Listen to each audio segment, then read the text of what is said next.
प्रांत।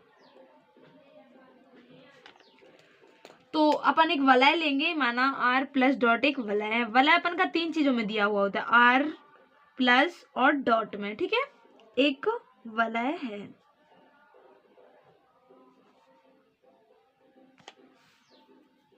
जो कम से कम 2 अवयव अंतर, यानी इसमें 2 अवयव अंतर्विष्ट कर रहे हैं, पूर्णांकीय प्रांत कहलाता है।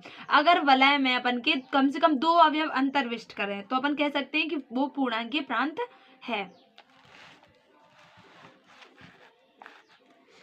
एक वलय है जो कम से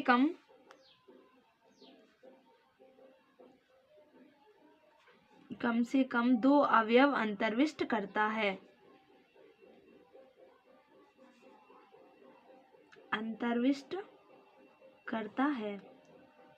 ठीक है। क्योंकि पूर्णांकीय प्रांत के आगे आप लोगों के लिए क्वेश्चन भी मिलेंगे, इसलिए हमने पहले पूर्णांकीय प्रांत की डेफिनेशन बता रहे हैं। करता है तो पूर्णांकीय प्रांत कहलाता है यदि पूर्णांकीय प्रांत, यानी कि एक वलय है जिसमें 2 अवयव अंतर्विष्ट कर रहे हैं, तो वो पूर्णांकीय प्रांत कहलाएगा यदि वह पूर्णांकीय प्रांत कहलाता है यदि, ठीक है, कहलाता है यदि। फर्स्ट अपन का r क्या होना चाहिए, क्रम विनिमय होना चाहिए। r अपना क्रम विनिमय हो,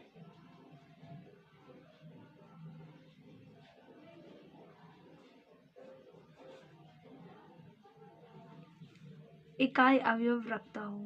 दूसरा क्या हो, इकाई अवयव रखता हो।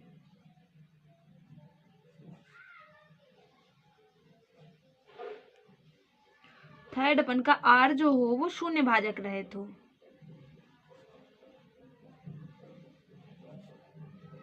अगर ये कंडीशंस लगेंगी तो अपन कह सकते हैं कि वो पूर्णांकीय प्रांत है। और दूसरा चलते हैं अपन क्रमित पूर्णांकीय प्रांत, यानी कि देखो पूर्णांकीय प्रांत में अपन के 2 अवयव, एक वलय है जो कि अपन का जो r होगा वो कम से कम 2 अवयव अंतर्विष्ट करता हो, लेकिन वो पूर्णांकीय प्रांत जब कहलाएगा जब जो r हो वो क्रम विनिमय हो, इकाई अवयव रखता हो और r जो हो वो शून्य भाजक रहित हो। और दूसरा अपन का क्रमित पूर्णांकीय प्रांत, ठीक है। फिर इसके आधार पे अपन क्वेश्चन सॉल्व करेंगे, अभी अपन केवल डेफिनेशन देख रहे हैं पूर्णांकीय प्रांत। और बीएससी सेकेंड ईयर के और वीडियोस देखने के लिए चैनल की प्लेलिस्ट पर जाइए, क्रम से क्वेश्चन सॉल्व करवाए गए हैं यूनिट बाय यूनिट। माना इसमें अपन डी प्लस डॉट लेते हैं जो कि एक पूर्णांकीय प्रांत है, यानी कि अब अपन देखो पूर्णांकीय प्रांत तो लेंगे, पूर्णांकीय प्रांत अपन ने डेफिनेशन ले लिया तो अपन ने माना कि डी प्लस डॉट एक पूर्णांकीय प्रांत है। अगर डेफिनेशन पूछी जाए तो आप लोग ये लिख के आओगे, ठीक है, पूर्णांकीय प्रांत है।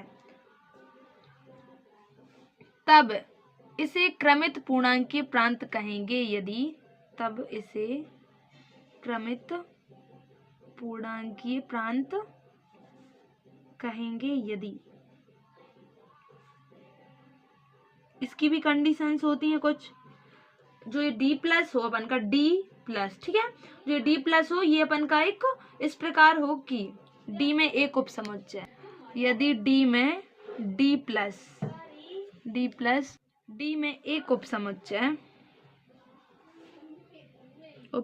अपन का डी प्लस, ठीक है, डी प्लस। केवल यहाँ पे परिभाषा बता रहे, जब आप लोग क्वेश्चन सॉल्व करोगे तो आप लोग के डाउट पूरे क्लियर हो जाएंगे, ठीक है। इस प्रकार है कि जो फर्स्ट अपन का वो जो ए और बी अवयव है, मान के चलो 2 अवयव अंतर्विष्ट है इसमें, जो कि बिलोंग कर रहे हैं अपन के डी प्लस में। किस प्रकार कर रहे हैं कि जो इसका ए प्लस बी है यानी कि प्लस संक्रिया, तो वो भी बिलोंग करेगी अपन के डी प्लस में, तथा ए डॉट बी, क्योंकि डॉट वाला भी लेना तो वो भी बिलोंग करना चाहिए डी प्लस में। देखो ये अपन के एक अवयव के लिए है, अगर ये अपन के 2 अवयव के लिए हो गए ए और बी। अगर अब अपन अवयव एक ही अवयव लेते हैं यानी कि ए बिलोंग्स टू अगर डी प्लस, तो अपन इसको लिख सकते हैं के लिए निम्न में से केवल एक सत्य हो, के लिए निम्न में से केवल एक सत्य हो, केवल एक सत्य हो। अर्थात देखो एक सत्य हो, या तो अपन के ए के देखो, या तो अपन ए बराबर 0 लिख सकते हैं, ठीक है, या जो ए बिलोंग करेगा अपन का वो डी प्लस में बिलोंग करेगा, या तो माइनस ए बिलोंग करेगा डी प्लस में, तो अपन ए इज इक्वल टू 0 लिख सकते हैं। तो देखो ये होता है क्रमित पूर्णांकीय प्रांत। पूर्णांकीय प्रांत में अपन को पहले एक वलय लेना है जिसमें कम से कम 2 अवयव अंतर्विष्ट करें, तब उसे पूर्णांकीय प्रांत कहेंगे यदि वह आर जो हो वो क्रमनी में हो और इकाई अवयव रखे और आर शून्य भाजक रहित हो। अब शून्य भाजक रहित क्या होता है, तो उसके लिए आप लोग प्लेलिस्ट में जाकर आप लोग इसकी डेफिनेशन देख सकते हैं।